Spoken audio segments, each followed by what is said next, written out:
Okay.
Hi. Okay.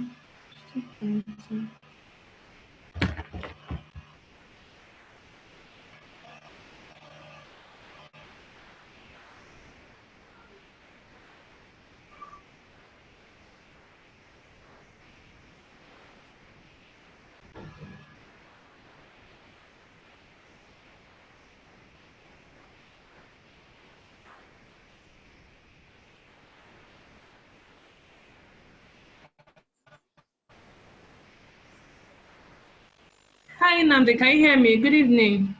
Oh, good evening. I can hear you now. All right. Good evening. Good evening, Oriami. Yeah. How's your day? How's It's your day cool. been? It's cool. Hi. Hello, I Cynthia. just Hi. A number of people are joining us already. Good evening, Cynthia. I can see your message. Hello, okay. Tega. I think Tega is still connected. Okay, so what we'll do now is just wait for like maybe 2, 3 more people to join us, then we get started. Is that fine? Fine. Okay. All right. Thank you, and thank you so very much once again for agreeing to do this. Yeah. I can see you, like, but I can't see myself. Okay. You need to turn on your camera, your video rather. I don't know. This. Just look at the bottom of your screen. Are you using your computer?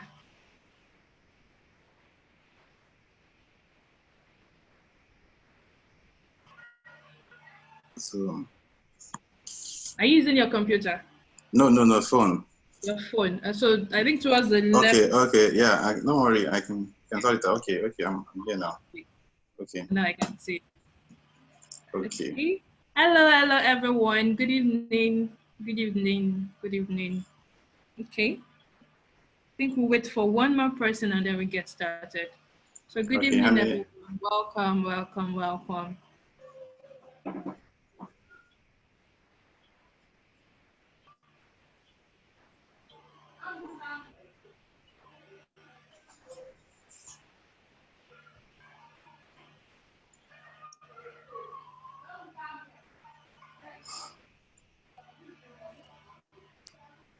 Okay, so let's get started. The others will join us as we continue. So let's just start. Okay, so let me start by introducing myself. My name is Oriyomi, and I work with Start Culture. So what Start Culture is basically, Start Culture is a platform that we created to provide opportunities for creatives and entrepreneurs, basically for them to get access to training and whatever it is they need to become better at their craft. So that's what Start Culture is all about. So next now, and this is our Dobu event actually. So this is the maiden edition Wow. of our events and programs and all of that. So we have Nnamdi Oguike joining us for this maiden edition.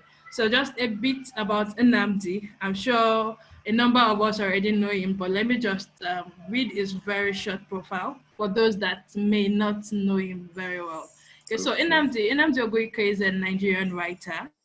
won a Masmolan Foundation Writing Scholarship in 2019.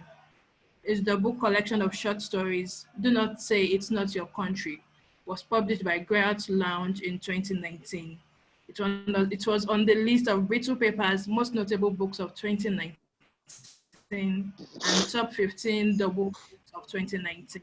More of his writings can be found in the Dallas Review, African Writer, Brittle Paper, Practice Magazine, and The Wrong Patients and Other Stories. And so that's the brief introduction about Nnamdi. So now let's get into today's business. During the registration, when we asked people to register, a number of people, we actually created opportunity for them to also ask specific questions that they would like to ask you. Okay. So, oh yeah, I'm Elizabeth's sister. Good evening, Tega. I'm so sorry for that. Okay, so and then a number of people actually sent in the questions they would like to ask you. But before we go into all of that, let's just start with knowing you first. So fine, we've read your short bio, Nnamdi. But can you tell us a bit about how you got started writing? And when was that time that you actually realized that, oh, okay, I can actually, should I say, okay, but how you got started writing? And then what is the motivating factor for your writing? Why you actually decided to continue as a writer? Okay. Thank you for inviting me to this maiden edition of Start Culture. I mean, I don't know how to say, how to appreciate the fact that I'm making history today, you know. So, Oh, yes, you are. Yes, you are. yeah, I mean, it's, of all the people in Nigeria, it chose me. I don't know why.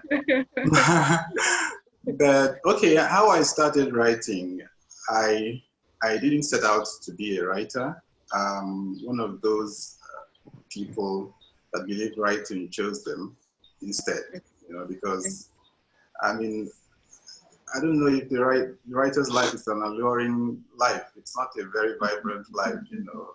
People are going into music, people are going into medicine, surgery, and all those things, you know. Your family wants you to become a doctor or lawyer or an engineer. And I was somewhat cut out for science, I thought, at the time. And then just one day I just started having these thoughts that would fly into my head. And they came with a lot of unease, I must say. Okay. It was a troubling effect, you know. I wouldn't rest until I put those thoughts down. And then it nearly cost me a lot of trouble at school, you know, during that time. And I remember one of my family members told me, you should have to stop writing, you know. You have to stop writing these things you're writing because they are interfering with your studies. And okay, this was what, if you don't mind me interrupting, this was when, were you in like... that was in my university days, you know. Okay. So, and I was determined to stop writing, but I didn't know how. It's easy to tell someone to stop writing, but when that thing comes on you, you just can't sleep until you get it out of your system. So that was a long time ago, and I've been writing. That's many years ago. In fact, I'm scared to say when I started writing because it's a long time. Some people might think that I just woke up and became a writer. I just became a bit known now overnight, but it took a lot of time. And even my debut book of short stories took me 6 years to write. Oh, wow. Not that I'm a slow writer, but it's time, and it's not easy to publish in Nigeria. So we know all those things. So that's how I started. I started writing poems. You know, that's how it began. I didn't imagine myself writing short stories or novels.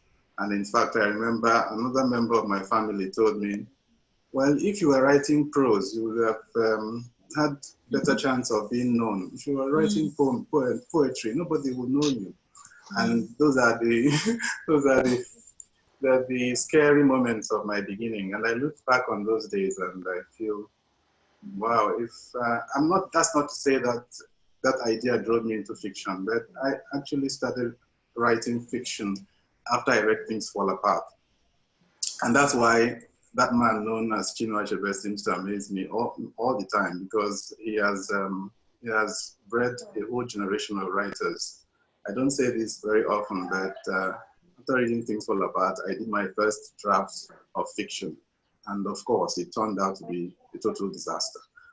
But I kept on writing and writing and writing, and many years down the line, I published Do Not Say It's Not Your Country. Okay. Okay. So thank you so very much. So that's like a background of how you got into writing. Already, I Yeah. can see that it has not been a smooth journey. Or how would you Oh say that no, it hasn't. It it hasn't. hasn't? And then this is just by the way anyway, because I know you mentioned the fact that okay, your parents wanted you to do either medicine or something else. So how do you, was it a stiff barrier? Was it hard convincing them, or how did that go along? Well, I just decided to live my life. I finished my degree program quite all right. And then some years down the line, I started writing fiction. And and at a point, I just had to get a job, because Okay. I had to live. Yeah. And the job I Human. got wasn't a big job as such, but I was able to live. And for a moment, I wasn't a nuisance, as I would have been if I were constantly depending on my Yeah. parents. So yeah, I took a job, and then I continued writing, and I stopped talking about my writing. Oh, okay. I stopped talking about it, because there wasn't much to show. Yeah, Okay. Okay. All right. All right. And so thank you very much. Okay. So yeah. now let's get into the nitty gritty or the real conversation about short stories and all. Okay. So Okay. you you mentioned that you like to share something about how you approach writing short fiction. So can we go into that now? Okay. Okay. Well, let me start by saying I find it very difficult to tell people how to write. Okay. I didn't set out having people tutoring me about the actual way to write. I just battled it out myself. I actually feel, and I'm not the first person to say this. Doris Lessing said, writing is a hard craft taught by extensive reading of the best that has been written. And that set me on a path, that I must make my discoveries myself.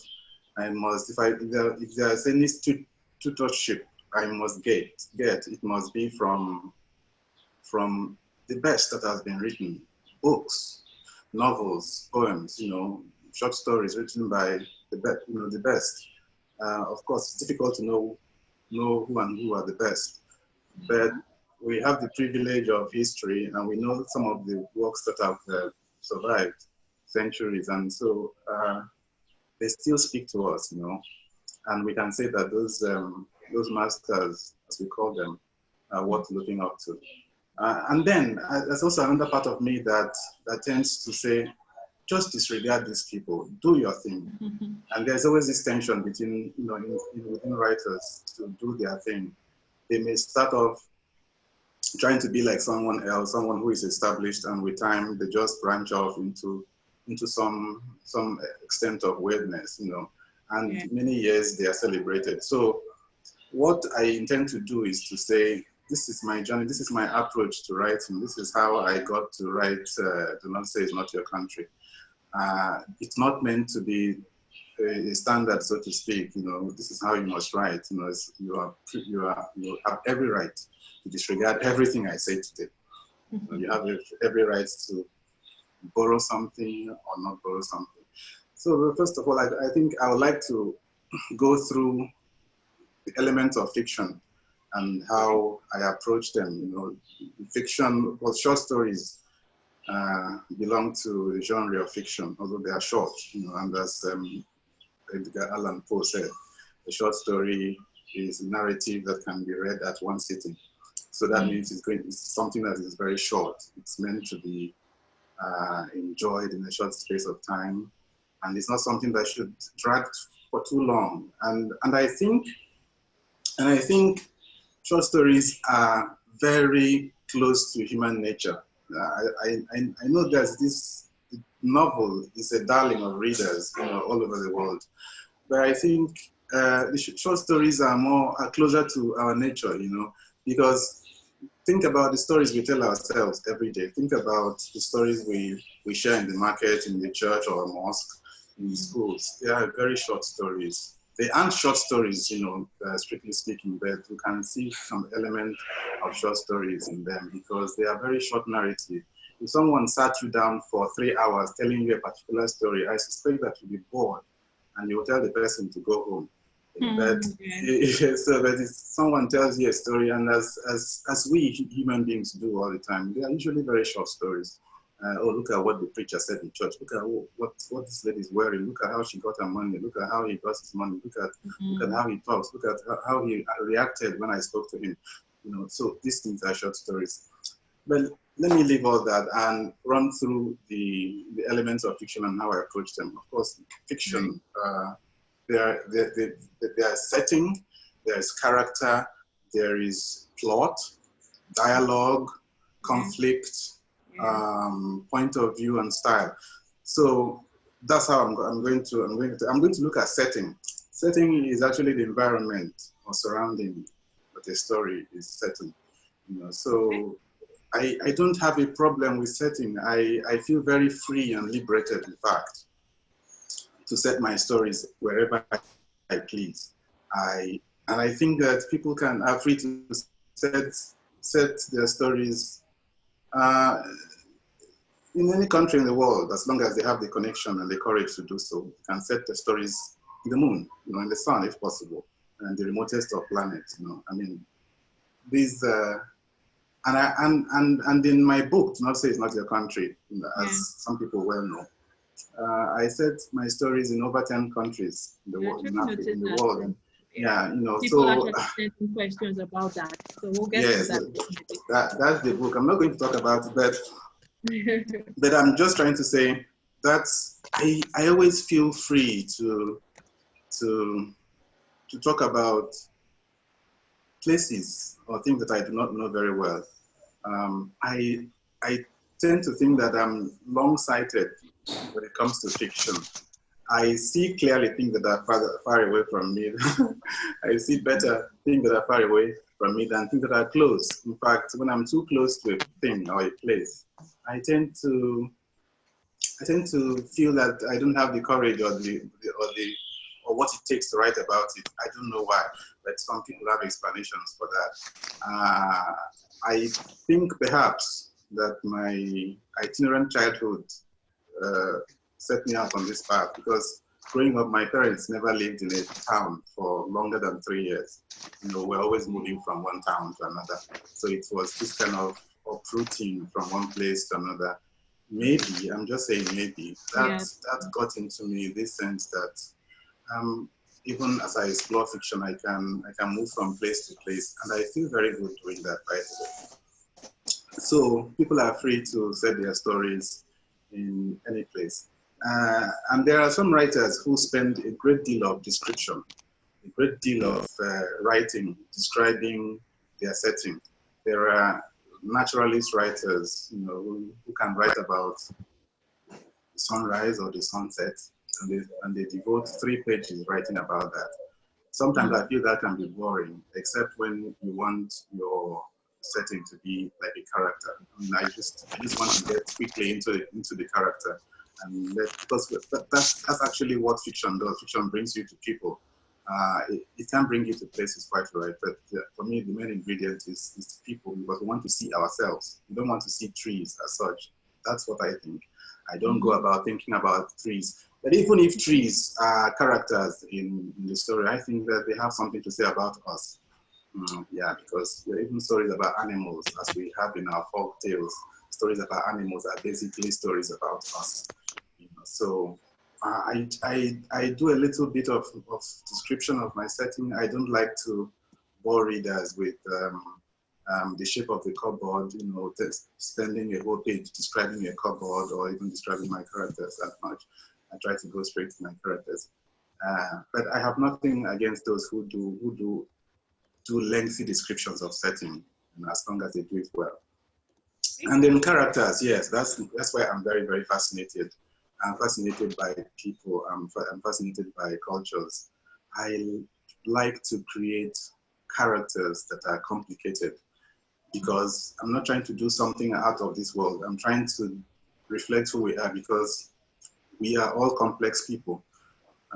Nobody is a particular thing. No gender is a particular thing. No person from any tribe or any race is a particular thing. Sometimes, for propaganda's sake and for some of our ulterior motives, we tend to say people are good, or people are bad, or people are ugly, or people are beautiful. But we know that's not the truth. You know, there can be one way to describe us. We are complicated.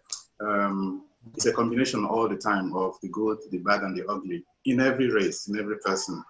And no matter how good you think you are, there is some kind of resident evil, right, so to speak, you know, that somehow comes up once in a while or rears its face. And I try to bring that kind of tension, if you like, in my characters. I like to present characters that you like as well as hate. And I think that makes for compelling reading. If I'm able to create a character that you can't put in a box, that you can't say is totally evil, and I think, yeah, I've done something that is quite impressive for myself. Then for the short story, I tend to see some, well, I'm not trying to be judgmental now, but sometimes when I read some short stories around, there tends to be too many characters, you know, in a short, in a short piece. The job, actually, the big challenge is to present a story, present a character that is very impactful, that you live the story and you feel compelled by such a character. And I suspect that if you crowd your short story with lots of characters, the reader might be confused. They won't know where your interest is, where your concentration is, because we want to describe a character, want to meet a character, move from one place, one position or situation to another. And so the eye of the reader is constantly, I suppose, on that person. Definitely that person is not an island. It's going to be surrounded by a couple of characters, you know, maybe 7 or 10. It can be more than that. I'm not trying to be prescriptive. But the attention of the writer or the author must be on, or should be on, one person, so that you deliver this form. You know, the short story is a form. Even though I said you can pick stories from things that happen around you, but the job of the artist is to translate those snippets into a form that becomes very enjoyable to consume. Because as artists, we are producers of beauty. We have to make things present reality in a form that is very, very interesting for your reader to consume. Because if you might have a wonderful story, a very compelling story, a very fantastic story, but if it's not well packaged, if it's not, you know, packaged in the form of the short story, then it might just be one of those stories that that you hear in the marketplace that are quite good, but you can't consider them literature. So, yeah, the character has to be compelling, and then in a short story, I try not to crowd my narrative with too many stories. And sometimes I look at a short story much like a pole vault jump. You know, the pole vault jump in athletics. You know, the athlete takes a pole and then pitches it somewhere and gets lifted and tumbles over another pole. So it's like that. It's more like that than say a football game. You know, in a football game, you have lots and lots of players, and if you translate that to a story, it will mean lots of twists and turns, and there are too many players in the game. But a short story tries to look at one character and his experience in the midst of others. A short story is more like the pole vault jump, the long jump, the high jump, the javelin, than it is like football or basketball. So this is an analogy I can draw. Then we go to plot. Um, a story says A and therefore B. That's what I was trying to say before. You know, there is always this cause and effect in the form of the short story. We're trying to know why A means, okay, this has happened, and because of this, B happens. So A is the cause, B is the effect. That's what stories try to tell us. No matter how we try to, beautify and ornament them, that's trying to tell you A has moved to B, and that's the plot. And the plot of the short story, the way I approach it, has a singularity of purpose and a singularity of effect. You know, it is, as I said before, you are centering your story on one character. Now, what happens to this character for him to move from A to B? And in that process, we get to know him or her a lot more. We experience him. The character is revealed. That's what we call revelation of character. So and you see these things in real life as well. You know, a man gets jealous of his wife and kills another man because of that. That is A and B. You know, or someone decides to, in the face of injustices in the country or in the world, to borrow Benokri's word, enshrine the injustices of the world, and decides to become an activist or a lawyer or a freedom fighter. You know, you can see the journey from experience, from situation to action. You know, and there is a recent event that has captured my attention, and it's about and it's trending now, by the way, about a boy who was a ballet dancer who was dancing in the rain, and his video went viral, and I hear now that he's got a scholarship to study ballet in the US. Yeah. So he dances in the rain, he becomes popular, and he gets a scholarship. You know, that's moving from A to B. So we can use that for a short story. But how do we package it? There must be these hallmarks of a short story. There must be a situation, there must be a character, there must be crisis, and there must be resolution. So if you're able to package these things, you know, in a short space, in a book, you know, or in a few pages, then you've got a beautiful short story, I suppose. And the Greeks have done very well in this, you know, and that's why we have held our attention for millennia. You know, a character has a flaw or has flaws, and as his flaws lead him to commit an atrocity or kill or be killed. You know, that is a Greek plot for you, or maybe the gods intervene and work against him, and then he kills himself, that kind of thing. That is a typical Greek plot for you, and it shows what I've just said, you know, about A and B. So the plot is a series of events that takes you from A to B. And let me move on to dialogue. I like dialogue a lot, and I do it a lot in my stories. I like to hear my characters speak, and by the way, when they present themselves to me, I can almost hear them speak. So it will be great in disservice to them if I write about them and I don't let people hear them in their own voices. And there are some short stories I read, and the author tends to describe, and we don't get a chance to meet the characters in their own words. I like my characters to talk, you know, and I feel like if you don't get to hear them, I mean, they're not dumb people, by the way, and so why can't we hear their words, you know? And through their words, we can know who they are. You know, dialogue helps reveal character. It also helps advance plot. So as they are talking, something is happening, because maybe after they are in the course of their discussion, a fight might ensue, or a friendship, or something else, you know. And so that is what I find beautiful about dialogue and conflict. is the next one I'd like to talk about. I suspect that if one sets out to write a short story or any book of that matter, you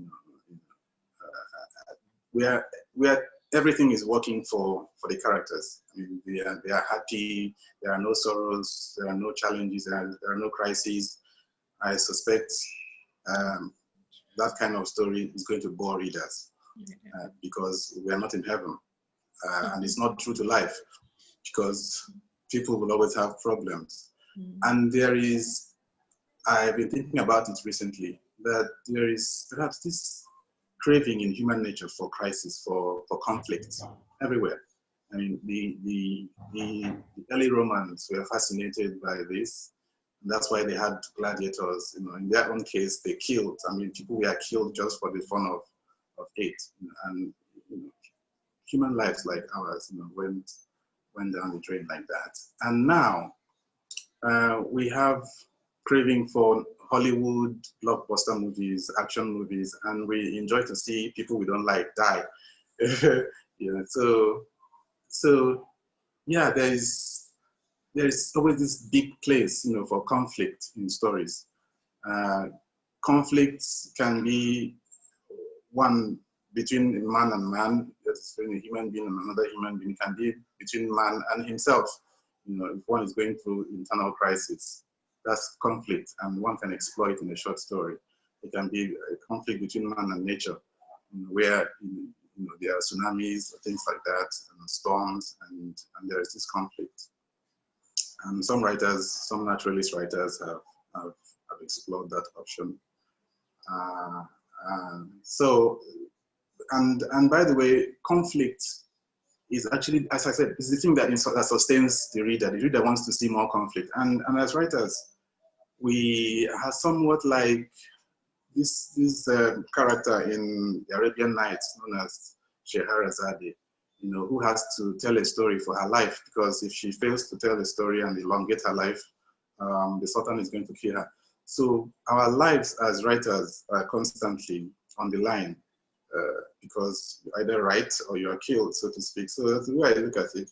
And so I have to conjure up something that is going to interest the reader. I have to conjure up a tension, you know, between characters that will fascinate the reader, because I know that's going to intrigue them a lot. And then let me talk about point of view. Point of view is who is telling the story. That's what it asks. You know, is it a first person? Is it a second person? Is it a third person?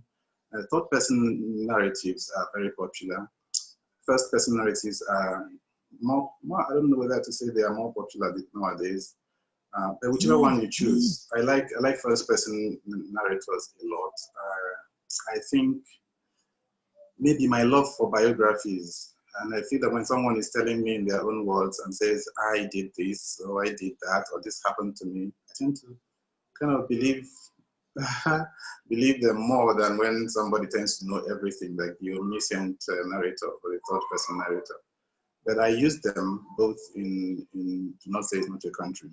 And I even have a first person plural narrative in Do Not Say It's Not Your Country.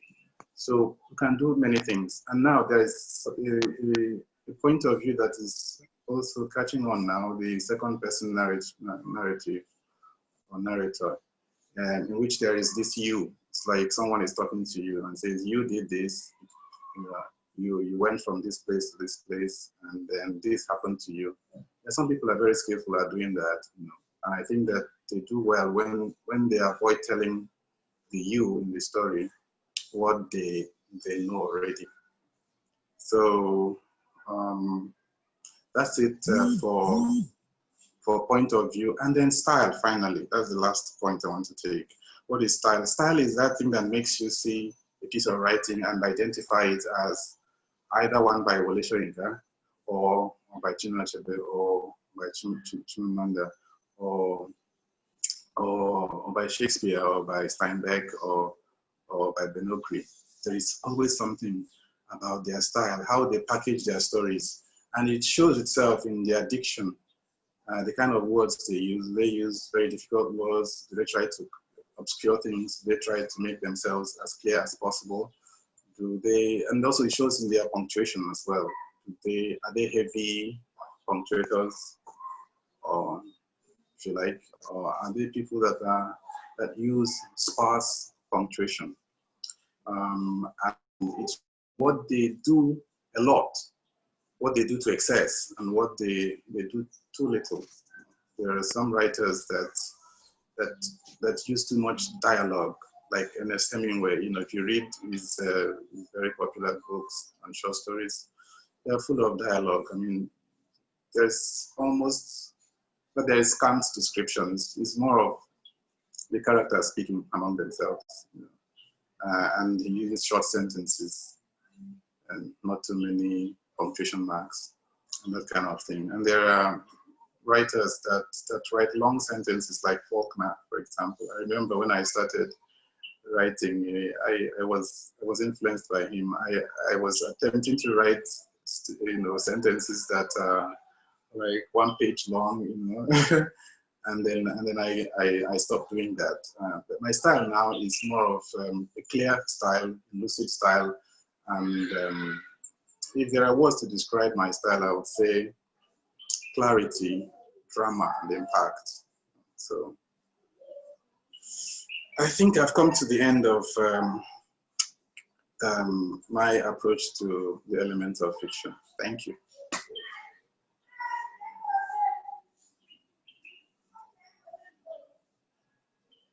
Over to you. Yeah, look at me. I muted myself.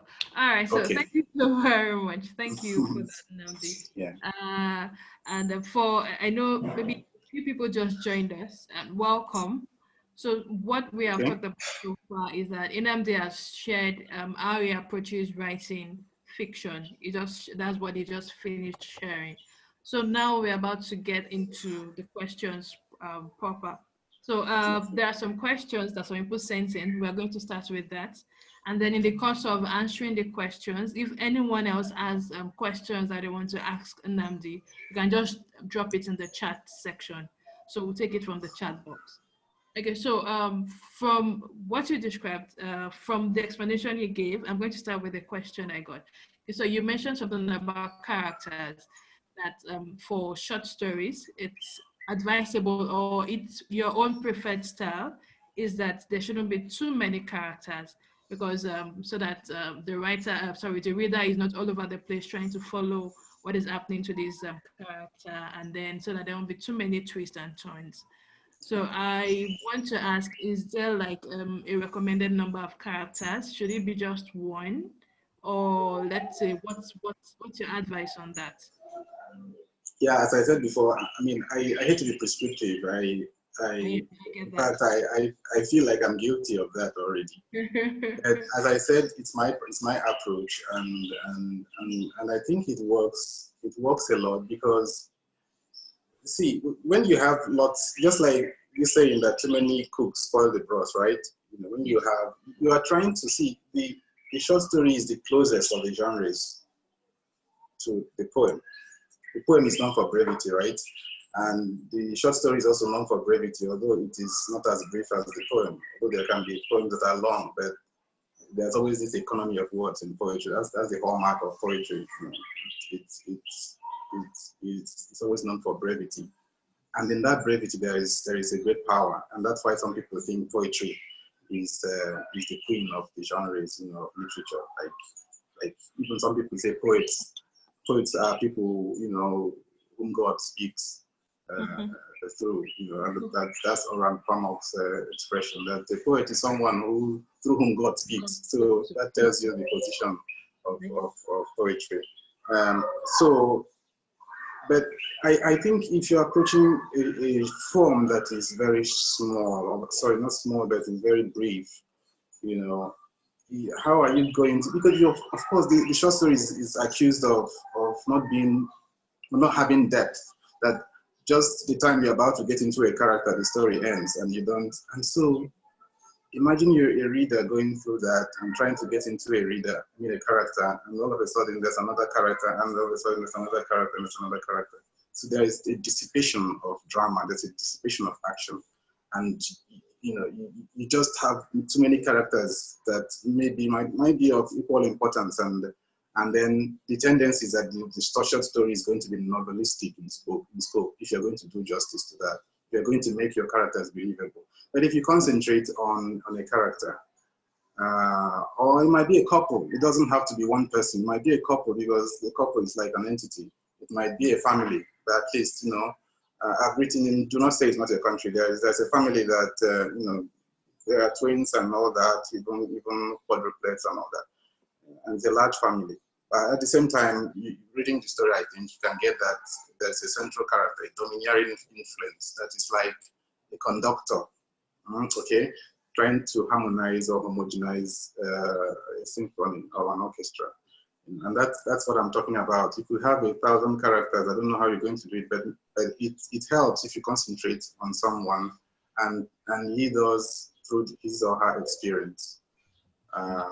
That's what I can say. Some people might say, okay, have 7 characters, but I don't do that. You can definitely have as many as you want, but it helps. I'm convinced. I am persuaded to think so. And I'm not the first to do, of course. And sometimes I don't feel shy to say that I'm a Maupassant guy. I learned from Guy de Maupassant, a French writer. And when you read a lot of his stories, you discover the singularity of plot that I'm talking about, singularity of purpose. It's always about a particular person or a family, going on a stroll or going or visiting somewhere or having an experience. And just like there's a particular one I tell people, there's a character in his story called A Piece of String, I think. Yes, A Piece of String. This guy was, at a particular place, and he picked a piece of string of little value and a diary. And then after that, he's accused of stealing a large sum of money. He spends the rest of his life trying to prove his innocence. Mm-hmm. So of course there are people that are going to be in the story, other people, but we know that the story is about him, about his supposed guilt, although we know that he's very innocent. So that's all I can say about that. Just try and build it around one person. Then if you have the maturity and the skill to attempt an orchestra of a story, then why not? All right, thank you. Yeah. Welcome. Okay. So now,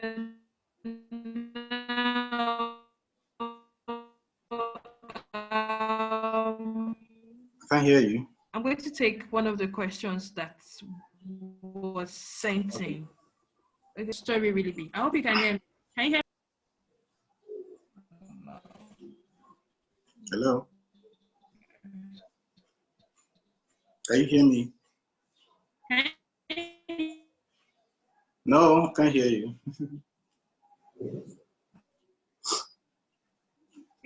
I can hear you. Can you hear me now? Okay, better now. All right, thank you. Okay, so I was asking, someone sent in a question, and the person said, how long should a short story really be? Did you get that? How long should a short story do what? Really be? Like, is there a prescribed length for a short story? Okay, length. How long should it be? Yes. Again, it drives me to being prescriptive, but there are different. I don't know whether to grade them. There is flash fiction. You could have a flash fiction piece of say 300 words, and Raymond Carver did something like that. Just a short piece that is barely a page. Okay, and that's a beautiful one of his most popular short stories. A page long, just about a couple having this tussle over their baby. And so we just hear the characters talking and arguing, just a husband and wife, who are no longer in good terms. And then there is what you might call a short story, typical short story, and then there can be a long short story. So when you have something that a piece that drags to say 7,000 words, 8,000 words, 9,000, 10,000, 12,000 words. That is tending towards a novella. And some people can say it's a long short story. But maybe, I don't know whether I could hazard and say it's within that range, you know. Say 500 words or less than that, and then even up to 7,000. So yeah, you know, why not? As long as one takes care of these things, you know, if it's about one character, there's no reason why you can't stretch it even 7,000, 10,000 words, and it follows that form of situation, character, crisis, and resolution. Make sure that it doesn't try to explain more than it should in that space. So, yeah, very hard for me to tell people what is long, but definitely, you know, when you're submitting to magazines, and that's very important. You know, many of them have specifications on word count. Some might not like anything more than 2,500 words. Some might not want something beyond 3,000 words. Some frown at pieces beyond 4,000 words. Some are liberal enough to accommodate 8,000 words and even 12,000. Yeah. All right. Thank you. And it's not the length that matters. It's at the end of the day, what have you been able to convey the experience that we require in fiction? That's what matters. And have you been able to present your characters in a convincing manner? Okay, so now this takes me to the next question, and it sounds like probably you may be maybe a bit prescriptive again, but that's the question, so I'm just going to ask it. Okay. So the person is asking like how long, I'm sorry, what's the best point of view for a short story? I know you mentioned that. Yes, I did. I mean, yeah, so, what can I say? There is no best one. There are some critics. I've encountered some critics that frown on the first person, and I don't see any reason why they should do that. You know, a genuine critic or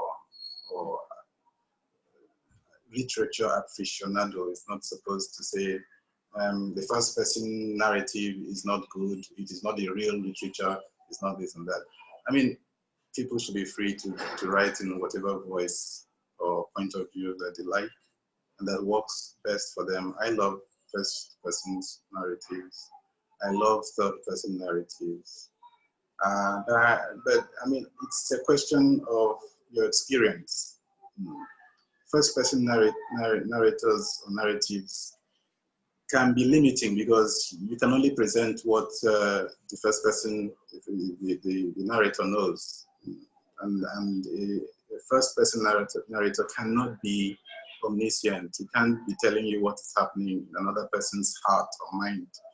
So it's just a limited perspective that we're going to get. But if we're able to present a convincing perspective of that person, I mean, we may not even care about what exists in other people's mind. It might be biased quite all right, and the narrator might only guess what is going on in another person's mind. Whereas the third person narrator is like God. He or she knows everybody, knows what is going on in their hearts, knows what their thought processes are, and they knows what they're going to do next. And so the writer might feel a great deal of liberty to express themselves through the narrators. I can't say which one. It's a matter of which one works best for you, which one you are equipped to explore, and then which suits the narrative. It has to be suitable to the narrative, I think. Yes. Yeah. All right. Thank you. So the next question. So the person is asking that how do you avoid excessive description while writing short stories? Well, is there really something like excessive description while writing short stories? Yeah. Yes. I think so. I mean, it's like writing is like cooking. I mean, anything can be overdone. Anything can be overdone because, and it's not just description. It's also dialogue. Like you Is mentioned that. dialogue, is conflict, is characters, as I've just mentioned. It's almost everything that I've mentioned before. You can overdo them. You can have too many characters, and the piece becomes a register. You know, and there's some stories that I encounter, and they read like a register of facts or experience. You know, like an inventory of what goes on in someone's mind or in their lives. And so, I mean, and we don't get this drama, this action that resolves itself, that makes it a good story. So those are things that a writer, as they mature, uh, starts to think about seriously. Are there things I'm doing too much? It's just like a chef or a cook. Am I putting too much salt in this delicacy? Am I putting too much oil? Am I putting too much vegetable? It's like that. So, of course, one can describe, and there are some people who feel free and to do that, and sometimes they say they are mad, you know, and they can be mad in a good way. You can describe a table with, you know, in three pages, and as long as it doesn't bore your readers, you might say, you've done very well. I'm aware of let me not talk about. I was going to talk about Proust. You know, I think he was a French writer. I mean, they do such things. You know, they can describe things that are in their minds in too many words, and they are celebrated today. But they might be vilified in their time. You know, but the time. But it's good. I try. There is some sense in less is more. You know, I'm not trying to say it's about minimalism, because minimalism is about to everything is just minimum. Everything is just little. You know, you don't write long sentences. You don't describe a lot. Everything is just brief. Description is brief. Characterization is brief. Action is brief. Everything is brief. You know, it's just almost like a monochrome. That's not what I'm advocating. You know, so but there is and even in diction too, you know, there's some pieces that you read and you discover that perhaps the writer wants to impress his readers, and so that's why you have to keep a fat Oxford dictionary beside you, so that every sentence you look up one word. I mean, I don't know who enjoys that kind of reading. You know, if you read one line and you look up another word. And it's not just the words themselves, it's the combination of words. And there are some writers who do that very beautifully, and they are very impressive, and you can learn a lot. They do lots of gymnastics with words, and it's beautiful to behold. But you can tell when a writer is trying to impress his readers, or is trying to obscure meaning, and then it can be a frustrating experience for the reader. And mind you, one of the first dividends of literature is pleasure. It's pleasure. It has to be pleasurable before it becomes impactful. It has to attract the reader. So you might turn off a lot of readers by trying to hide what you should reveal to them. But some experiences, you know, can be rewarding when it gives you pleasure when you discover something that you've battled so hard to find. All right. Thank you. Okay, now, so this question, they're like a bit related, and Okay. it's I'm actually going to take them because they kind of relate to your book, though the questioners or questioners didn't refer to your book directly, but I get where that question was coming from. So one of Okay. the questions says, I would like to know how one can write better, how one can better write about experiences and places that are foreign to them. I think you did that well in your book, though I must confess I haven't read it, but I read some reviews about the book. So from the reviews I read, Okay. I was just like, okay, when I was reading the reviews, I was like, okay, so Sierra Leone to South Africa to Nigeria to, like, seriously, I mean, Yes. all these Yes. places are white. So now the person is asking that, okay, how can you actually write? Let's say for some reason you, well, I'm assuming that you've actually not been to all those places. So how exactly were you able to? I'm assuming. So, but how exactly Mm-hmm. were you able to do it? Or let's say even if you have been there, or let's say someone has not been there, but they want to write about those places. How does it work exactly? Okay, let me address it this way, and I've said it at different fora. That this is like the best times to be a writer. I don't know. I'm not so sure, but I think so because a lot of things are easily available to us. I said somewhere that what I've done is not it's not different from what people like Shakespeare did, and many people in the Elizabethan period and even subsequently were frequently fascinated by countries different from theirs.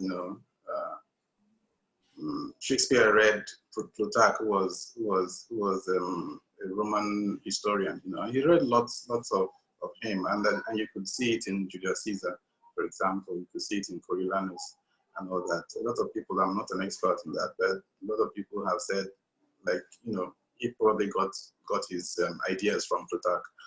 Uh, and other writers, even recently, I'm exploring Tennyson the poet, and some of his poems were based on Homer, was Greek.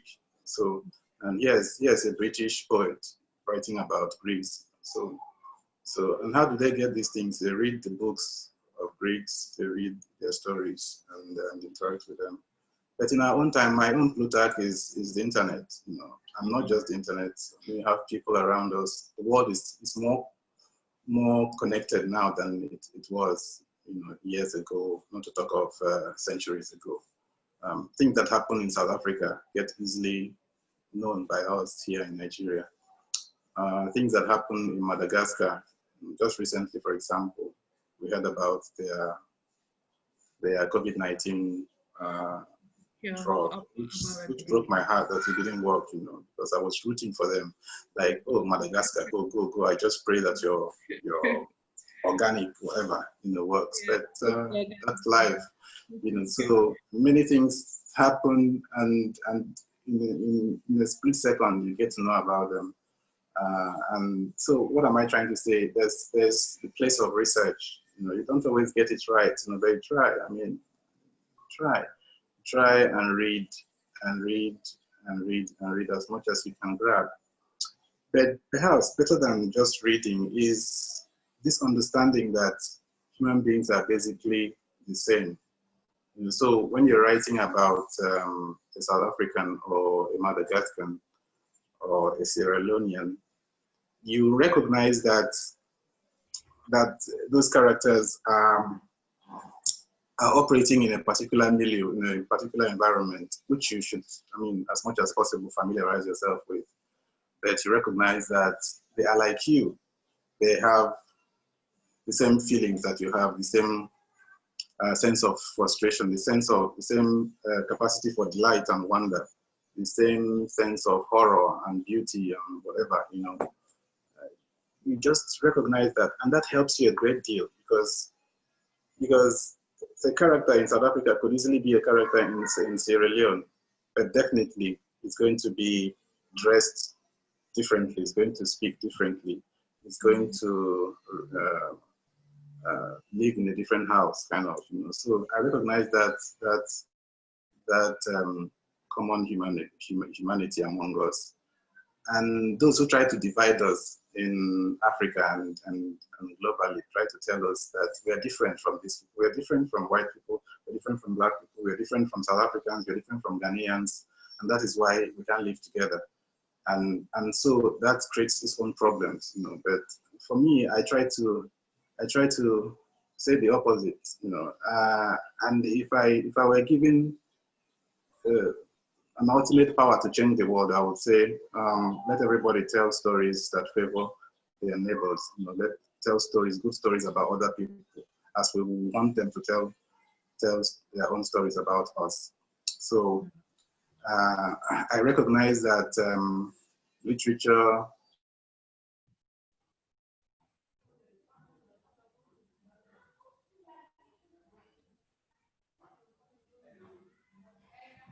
Okay. about what life does in different places. So that's how I go about it. There's a place of a place for research, and there's a place for kinship. To recognize that.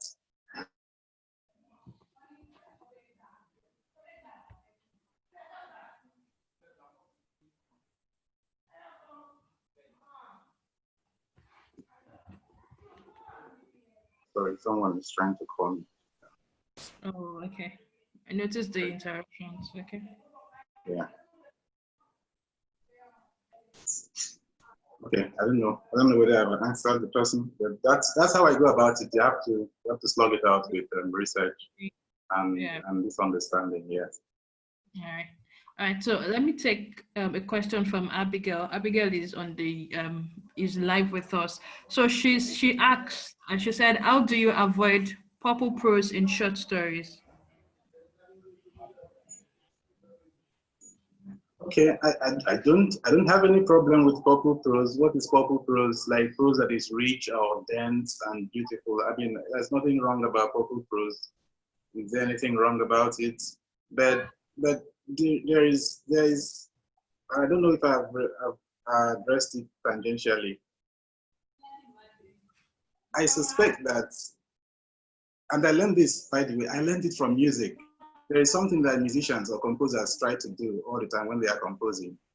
There is an introduction of a theme in a piece of music, and then there is a contrast, and then there is a return to the theme. And you also see it in the early poems, of Shakespeare, sometimes even in the rhyming scheme. So they do A, and then they do B, and then they do A again, or they do C, that kind of thing. What are they trying to say? They're trying to say that too much of a thing bores the reader. Okay, if you write prose, that every sentence is dense, every paragraph is congested with beautiful prose, with high sounding and high brow supercilious prose. It might be too much. It's just like cramming your mouth with a lot of one particular thing, like cramming your mouth with a bottle of jam. It's or a bottle of anything, no matter how sweet it is. Too much of something sweet is going to put you off. So there is, what am I saying? There is contrast, and the contrast is not just in the purple prose that she's referring to. It is also in the sentence structure. Nowadays, I don't go about thinking, okay, I'm going to write a simple sentence and the complex sentence and some other one that linguists, concern themselves with. There are different names for them. And then I start breaking them into clauses and phrases and all that. These are things I do intuitively. I don't even recognize that I'm doing a simple clause or a simple sentence or a complex sentence. But I recognize the musicality of what I write. And they don't just happen like that, without any effort. Sometimes I go about reading what I've written. I read them, and I read them audibly so that I can sense the musicality of them. And that sometimes they don't sound right, and I change them. But I always try to have this balance between long sentences and short sentences, between purple prose and something else, that is lower than that. But I don't think purple prose is ideally wrong. There's nothing wrong about that. All right. All right. So Abigail, I hope that clarifies. If it doesn't, you can still just drop a chat and would explore that further. Okay, so let me move to the next question. And Okay. it's about mindset, basically. So the person is asking, like, is there any specific mindset to be possessed by one embarking on short story writing? Did you hear me? Yes, I did. I'm thinking about The question, the okay. mindset. Is the same mindset that every artist has. The mindset to assert yourself, to say your mind, to create something beautiful out of the ordinary, to present the ordinary like something that is extraordinary, and to present something that is extraordinary as ordinary. My own mindset, there are different mindsets, but they are about the same. There's also a mindset I have that, and I think I got it from Aristotle. I heard that he said that if you want to write well, express yourself like the common people do, but think like a wise man. Yeah, and that's what I try to I try to express myself in a manner that people will understand me. I don't want to hide my thoughts. I don't want to make people split their brains in order to know what I'm talking about. And I have nothing wrong with those whose writing is a bit more challenging. But what is more challenging in that simplicity is to present the profundity that our lives represent. Because at the end of the day, if your writing is simple and it's not profound, then you've lost it on both counts. You know? So they'll say, oh, your writing is simple and it doesn't have any depth. There's nothing about it. There's nothing that intrigues us. It's not even fascinating. It's not even gripping. So what are you disturbing us with your prose? But if your writing is simple and then people read it a number of times and they say, oh, wow, this is beautiful. You know, and there can be beauty in simplicity, and you know, it's something that a lot of people don't easily appreciate. That you don't have to be complex in order to be beautiful. In fact, sometimes when you try to be complex, that's when ugliness stares you in the face. You know, because if you know what happens to dressers, you know, when they have too many colors, call it a color riot. You know? Like, you know, like the colors are shouting. You know, when I say shouting colors, you know, they are shouting. You can't even hear one. So that's what happens when you overdo things. So, and then there is the mindset. There are different mindsets that trouble the reader, the writer. And sometimes he's plagued by doubts. Oh, this piece that I've spent hours writing, is anybody going to like it? Is it worth reading? Is it worth listening to? And then, yeah, it happens sometimes when you are low, you know, in spirits. You can actually feel that you wasted your time. And if you're not careful, you might destroy what you've done. And I've done it myself a number of times, you know, and it's not a pleasant experience. But nowadays, I think I'm beginning to become more confident, you know, based on what I've received, comments I've received about my book. You know, it has a way of encouraging you. And then, you know, when people, as you said, when people write beautiful things about you, it's good. When people write things that are not beautiful about you, it's also good. At least it makes you look at what you do with a clearer eye. But what is beautiful about it is that it's not my friends that are talking about my book. There are people I don't know who either DM me and say, oh, I read your book and I love it. And that's beautiful. And whenever I have readings, you know, and I read to people, their comments actually make me feel, okay, maybe those days I started writing when I thought I was deluded. I wasn't actually deluded. So there are a couple of mindsets, but there's also the mindset that, and this is the most serious of what I've said about this question, is I came to terms with the fact that even if my writing didn't work, I would still continue writing. Okay. Okay. Thank you. Yeah. So in a way, I think what you just described answers one of the questions that someone sent in, and that's about how to handle imposter syndrome. Okay. Yeah. So the person is asking, how do you handle imposter syndrome? I actually plan to take the question much later, but because of what you just said, I think I'll just take it now. Already you said that the fact that you get feedback from people and then people send in a comment and also that you resolved that even if it does not work, you keep writing. So, but is there any other thing you would like to add about probably, or rather, should I say, do you ever get imposter syndrome? I don't even know what they mean by imposter syndrome. Like I start So, feeling like I'm someone else or something. basically, imposter syndrome is as feeling like you don't deserve the success or the good things that are coming to you. Like, okay, you're Okay. not good So, enough. or you feel like a Okay. fraud or something. Yeah. So Oh yes. Okay. Okay. That happens a lot. Yeah, I felt a number of times, especially when I won the Moreland. I I felt why did they choose me? mhm. There are big writers there too. I don't know. Some people said, okay, oh, it's okay. No, we didn't see it that way, but I saw it that way. Like, I mean, why did they choose me? There are bigger writers, people that could have convinced them better than I did. But these are thoughts I don't bother myself with so much. And there are writers that are far better than I am in terms of what they have achieved, the volume of work they have put out, and the recognition that they have received. I just take my life as it comes. It's sometimes even this business we do sometimes feels to me like what is given to us. The stories we write, I feel that they are given. They seem to pre-exist, and maybe you're just lucky to be working somewhere and the idea drops in your head. It could have dropped in another writer's head, and the person would have executed it, their own way. But it chose to fall inside your head.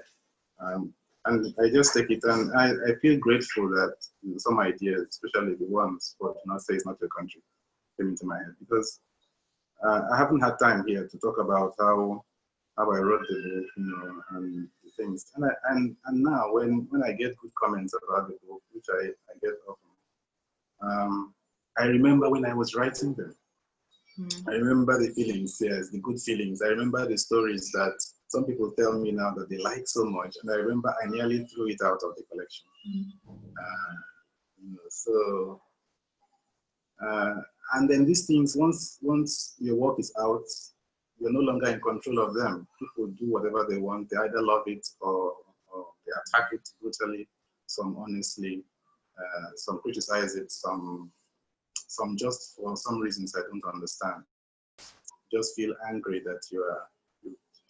I haven't experienced it though, but let me not say. But I know that a lot of people, complain that they just got a book out and somebody from nowhere just starts attacking them like an attack dog.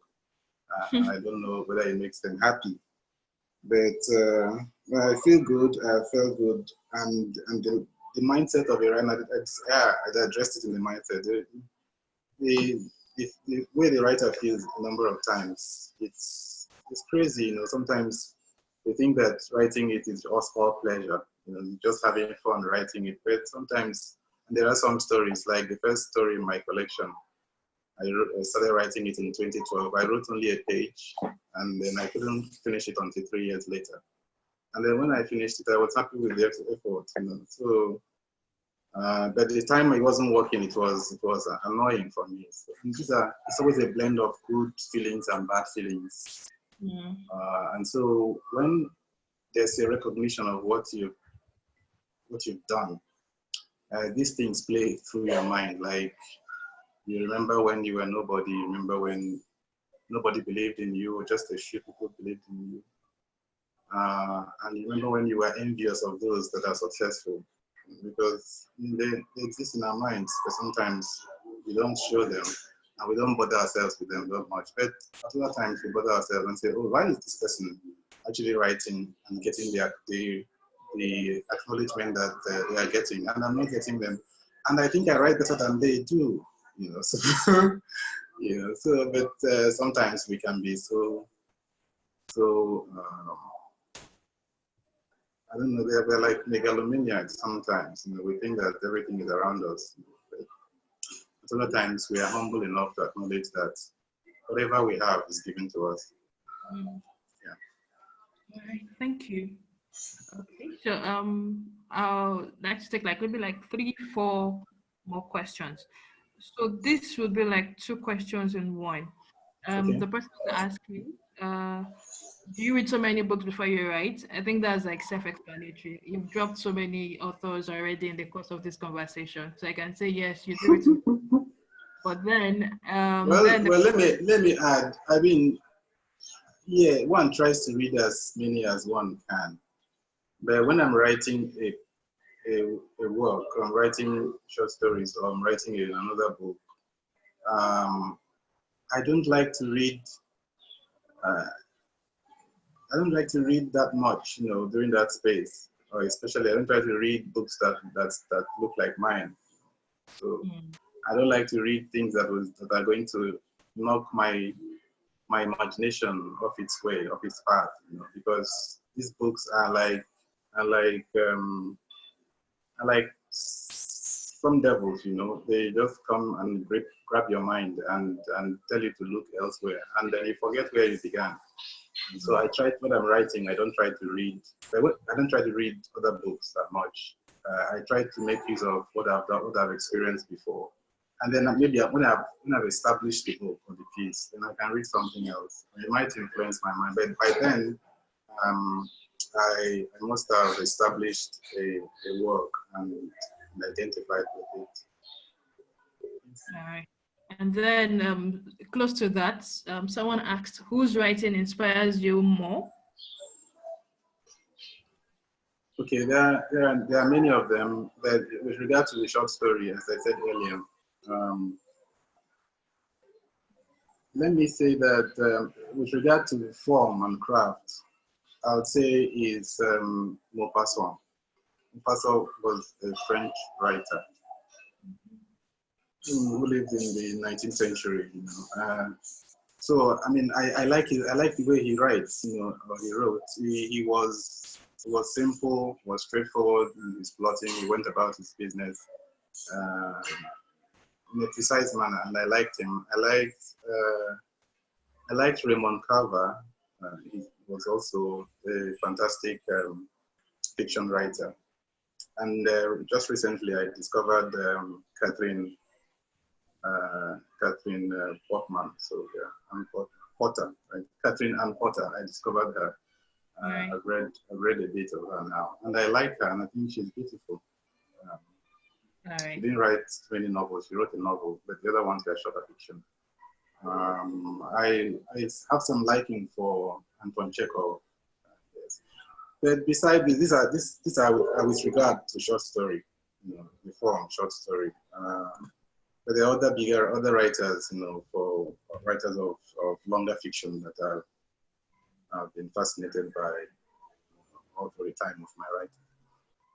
I don't know whether I should talk about them, but since we're talking about short stories, the ones I mentioned will do. Okay. All right. Thank you. So Uh, this, let me ask this before I ask the exact question that the person said. Okay. Do you ever get writer's block? Yes, I do. Yes, I do. Who doesn't? But you don't kill yourself. Okay, so Yes, I do. I do. And okay. as I said, the first story in my collection was I wrote a page, and then Yeah, and and then then you nothing else, nothing else, and then it came back in 3 years. So okay. that's one of the things a writer has to learn, is to be patient. And when you have this writer's block, don't kill yourself. You don't destroy what you've written. Just go for a drink, go for a walk, or travel if you can, and you have the funds. And then get back to it. You will see that you have fresher eyes to write it. Okay. Okay, so now that's, you just addressed the question.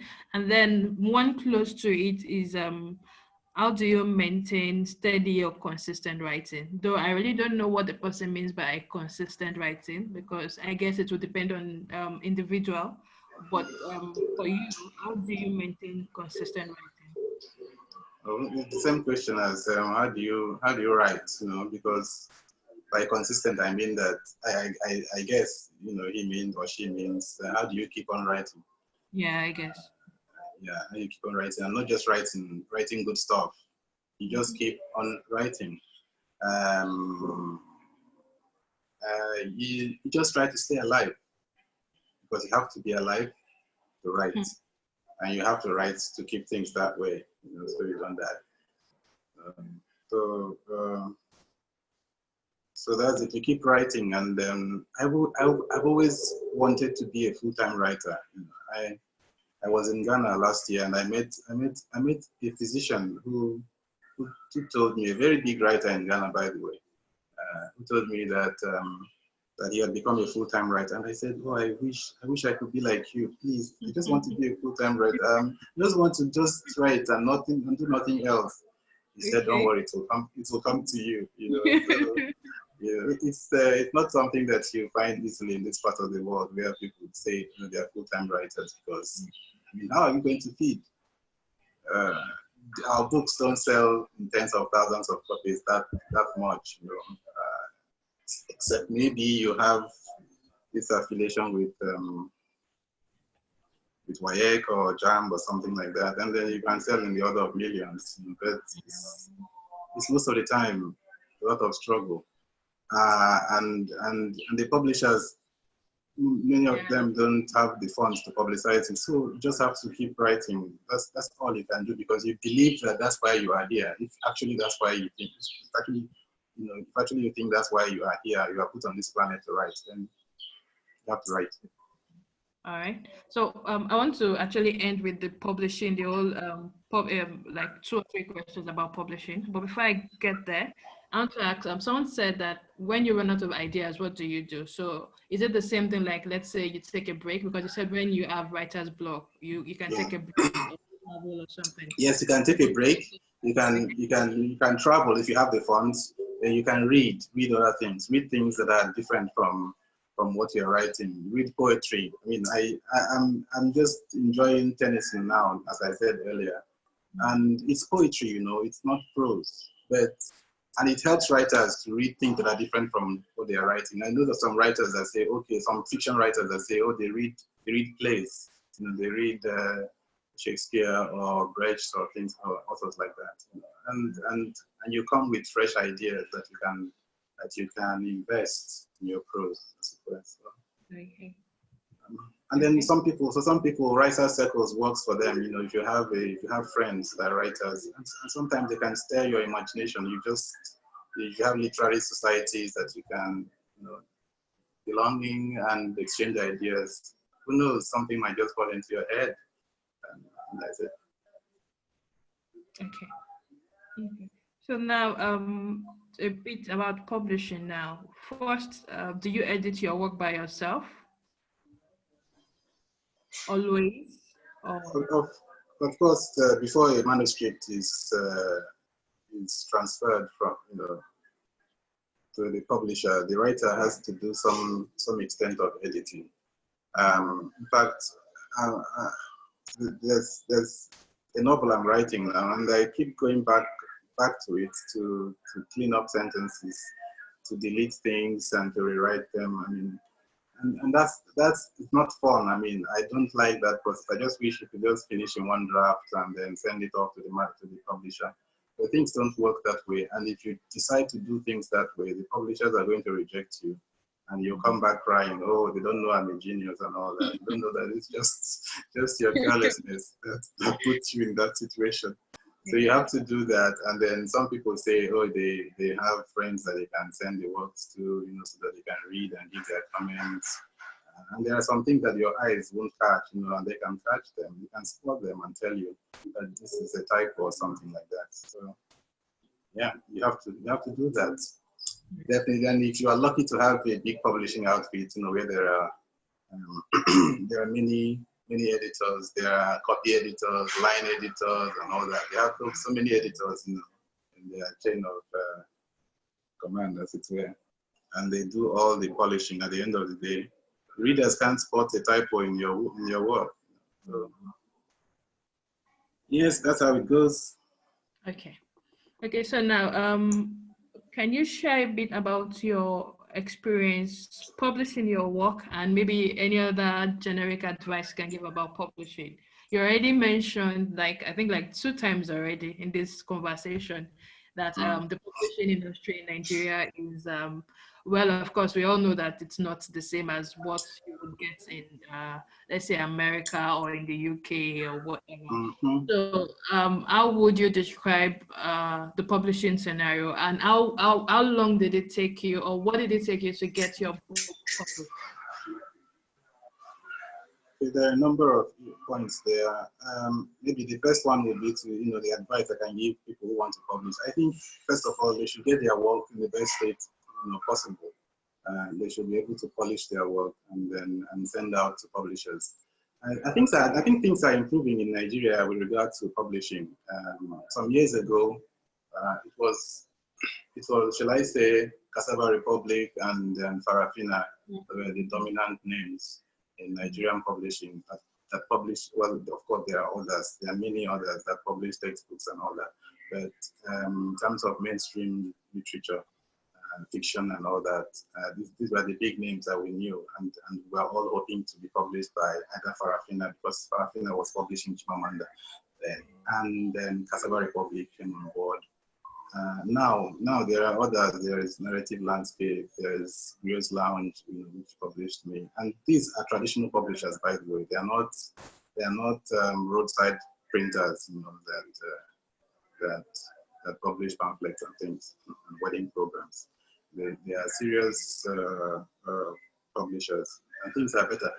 But nothing stops anyone from sending to these people and to other ones. There is even Masobe now, which is just which is stirring up a lot of attention, and I'm impressed with what they're doing. And so people can feel free to send their manuscripts to them, and outside as well. We keep trying it, and there is this factor of agents, literary agents, that there aren't many in Nigeria, but there are lots of them in the US and the UK. And writers can send their works to them, and there are lots of Nigerians, who have attracted the attention of British agents and American agents. And so they should feel free to send their works to them. What was the other question? The question, okay, about publishing, how long it took me. Well, my own case, I had it both tough and rosy. Tough in the sense that I had kept on trying to publish some of my early stories that I'm so happy that I didn't publish them, because when I look at them now, I feel they are awful in as much as they are beautiful, but there's something that either mars them or makes them unsatisfactory to me now. So I'm glad that it took me a while, it took me a long time. First of all, it took me 6 years to write the book. And when I finished, a friend of mine recommended me to Grio's Lounge. And Grio's Lounge took it up from there, and they published me because they liked the book. So, and I went through the normal process of application, so writers must learn to know how to write query letters and to agents and even to publishers. There is a format, when you pitch your book and pitch it in the best language that will attract or hook an agent. And then when they read your first chapter or 3 chapters as they may require, you might feel intrigued to read the rest of the book. And when an agent wants to read the rest of the book, that's a good indication that you got the attention, because, mind you, they are very busy people. And sometimes it takes years for them to even reply a query, and sometimes it can take a day or so. So there are different ways to go about it, and there are some people that just send the manuscript directly to a publisher and they get it, but it's very rare, Okay. It's very rare. All right. So at this point, I don't know if anyone still has any questions they want to ask Nnamdi. There's a question I saw. Sorry, there's a question I saw. I don't know whether it came like a text, and someone was asking me to spell the names of the authors I mentioned. I don't know whether you saw it. Did you see I it? think it was sent to you directly. So you can. Okay. Yeah, sure. You can go ahead and probably spell or maybe type it back to. Okay. Yeah, my phone is precariously balanced here, so I don't want to disturb it. I get that. So, but the main word I mentioned was Maupassant. It's a French name. It's spelled Maupassant.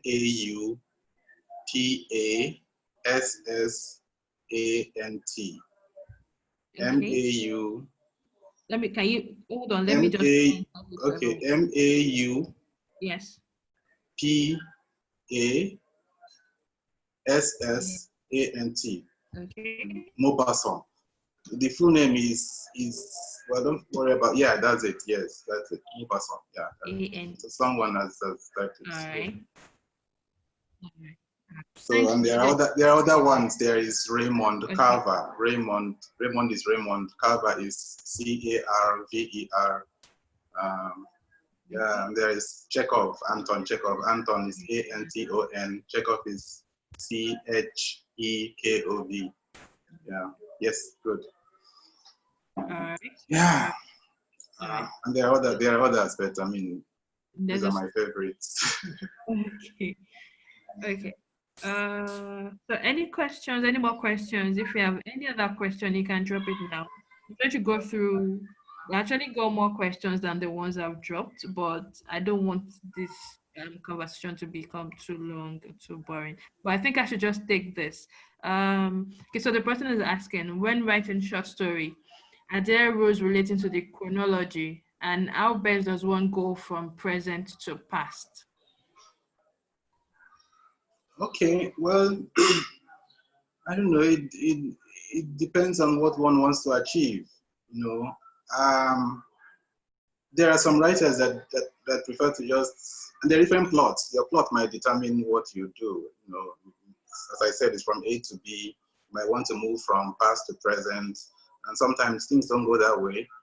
You could have a plot that is either cyclical or is oscillatory, keeps moving back and forth. But what I might, I don't know, maybe not prescribe, but when you watch Nollywood movies, there is um, there is um, there is this problem about flashbacks, and it deals with the past and the present. In a short story, I don't know. It's something. It's very risky.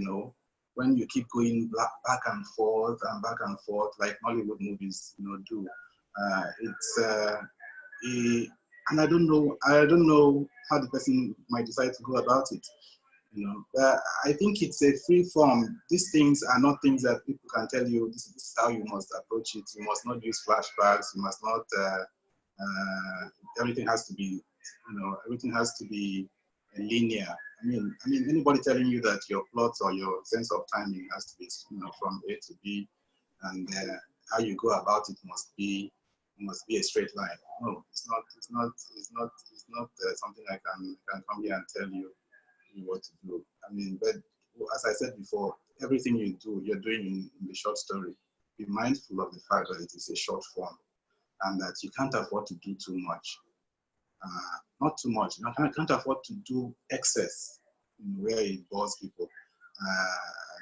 So a book comes to mind now easily, and it's by this Indian author, Arundhati Roy.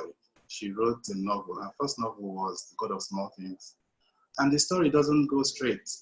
It's like an unwinding of a coil. It keeps going. What happened at the end of the story, happened at the beginning. That kind of thing. So it can be done in a short story. But you can afford to do that, in a way that is so confusing for the reader or that takes too much. Of course, you can start a story about what happened in a murder, for example, as people do in crime stories. There is a murder, and the whole story is about proving how the murder occurred or who committed it. I don't know if I've answered people. I feel very, very uncomfortable telling people what to do about in their fiction.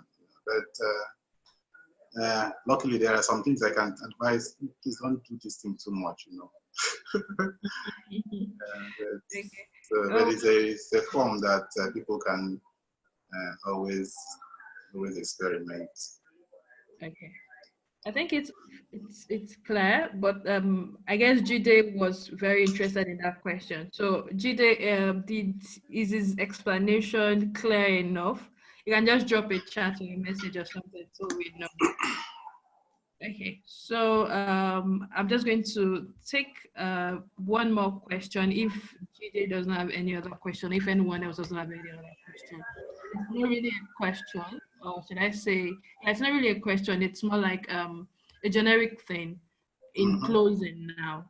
So are there any tips you would give people on writing dialogue? Because two people actually asked that question. What, Okay, that's I'm interested in answering that as much as I can. yeah, so one person actually Yes. said tips on handling dialogue tags, and then the person was saying how to write good story dialogue. So two questions back to back on dialogue. Okay. I think the best way is just listen carefully to people. You know how they speak. And I know when I started writing, I actually started after I was writing poems. Uh, after I wrote poems, I started writing plays. You know, and then of course in plays it's all is 99% dialogue. Okay, you know, and then with brief or authorial statements. You know, and and and sometimes when I look at those things I wrote, like my characters were like sounding like Shakespeare, you know. And I remember I sent it to someone, and the person commended it and said, "Well, you know, these your authors, their language is kind of exalted. Maybe literature serves in as a what the word he used, but what he was trying to say is that literature lifts language, you know, elevates language, you know. So maybe that was a word of consolation, you know, for me. But when I look at those things now, I mean, I'm a different writer now. As I said, I try to express myself like the common people, and I try to be a wise man, as Aristotle said. So the key is listen closer to your people. If you're writing about Nigerians, there's a way we talk, and sometimes our conversations have some sha, you know, or that kind of thing, or now, you know, come now, that kind of thing, or go Joe, that kind of thing. So if you're writing about those people, um, writing about those people, you have, if you're writing about I mean, Nigerian characters, for example, you have to, I think you should try to imitate reality. That is the best thing, you know. But there are ways children speak. And if you're writing a child character, you're writing dialogue for children, let's say 4 years old, you don't expect them to sound like professors, you know. So those are the little things that and then because we are Africans and we're writing in English, as people may have observed and do not say it's not your country, I don't feel shy or any compunction writing or infusing some Nigerian words or some Igbo or Hausa or Yoruba or Malagasy words. You know, I feel free to put them, but I don't try to do them too much, you know, because there are people that are not those, you know, from those tribes, and so they might have a hard time trying to know what you're talking about. But at the same time, when you are describing, we are inserting those words as a way to go about it, so that even people who don't know those languages can have an idea of what you're saying without translating. Like if somebody says "bia," you now say "bia, come." You know, so you just like, and the white people don't do that when they are when they're writing, or Russians, they don't, when they write, speak in Russian, they don't interpret their words to non-Russians. And so it's time for Africans to really assert ourselves. Sometimes we might be a little bit sympathetic to readers and not congest our work with vernacular. Okay. So thank you so much for addressing that. Already Judy says it's very helpful, you addressing that. So Okay. I'm sure that the other people listening would also agree. So we are Okay. practically at the end now. So what I'm going to ask now is there any generic tip or general yeah, more like a general thing you just want to share, general advice you want to give to people approaching short story writing and writing in general? Well, the writing life is a solitary life. It's you have to have a huge appetite for solitude to be a writer. You have to seclude yourself a great deal. Might not be what people around you want, but if you're serious about this business, you must make friends with your room or your closet or wherever you choose to write, and then you should, as I said before, try and be alive, you know, because sometimes writing has this huge toll on our minds, you know, as writers. Sometimes we are not happy about the things we have done, we have created, and sometimes there's this chemical effect on the brain, I think, because I've experienced it myself. Like you feel drained when you write some works are different. You know, it's like pregnancy. Each time you're writing, you're always carrying a pregnancy inside of you. There's this gestation, I always like to call it. Like you are pregnant with an idea, and for how long it takes you, whether it is a month or a year, you know, some people carry an idea for 10 years, you know, one single idea. And when you're writing longer fiction like a novel, I mean, you discover that you've been with an idea, a simple idea, for far too long in your head. And so when you finish, you feel drained. You feel like a lot has gone out of you. And the feeling is not always very good. So, but what do? You don't kill yourself. You don't hate yourself. You don't hate what you've done. Just keep trying, because next time you're going to feel a lot better, because sometimes the comments that people make about not say it's not your country actually makes me feel good. Like they make me forget when I feel sad, when things are not going right with me.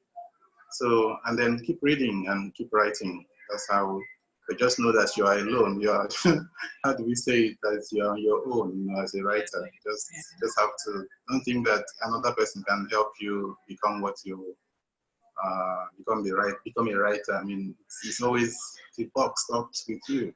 You know, you have to read, you have to discover what other people have done.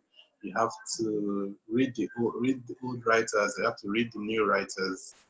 I said somewhere that that we read the old writers because old wines are tasty, and we read the new ones in order to know how to package the old wines. And that's what we do in literature. We don't do things that are new as such. We keep bringing freshness to them, you know, bringing new packages to old stories, the stories that Shakespeare wrote about, the emotions that he captured, are things we are still doing today, capturing. So, and I wish every writer here the best of luck. I mean, that's the best I can say. Thank you. All right. Thank you so very much. Thank you. This has been a very, very, very educative and interesting conversation. Thank you so much. Wow. And thank you for inviting me. You know, and when you are talking about start culture, how it started, I know my picture will be on the wall, Hall of Fame. absolutely. People will be on our wall of fame. All right, thank you. Thank you so very much, Jide, Abigail, Famous, Precious, Tega. I'm definitely going to tell my sister I met you. Stella, thank you so much for joining. So, like I mentioned at the beginning, in case you didn't join from the beginning, Star Culture, our aim is to give a platform where we would offer training, conversations such as the one we just had with Nnamdi, and any other thing that we think would be beneficial for creatives and entrepreneurs in Nigeria, Africa, and all. So you can follow us on social media. You can also follow Nnamdi. You can follow Nnamdi on Twitter at Nnamdi Oguike. And then Start Culture is Start Culture on Instagram, Twitter, at Start Culture. And then if at all anyone will be interested in maybe going over this conversation again, like a recording or something, I think let's say by Tuesday thereabouts, the recording would be on our YouTube channel. So I'll send an email to the architect when it eventually gets to our YouTube channel. So I just want to thank you everyone once again. Really, really appreciate uh, you spending the past 1 hour 40 minutes thereabouts with us. Grateful, grateful, grateful. Thank you once again, Nnamdi. Thank you. Thank you. Thank you. All right, bye everyone. Bye. Bye bye.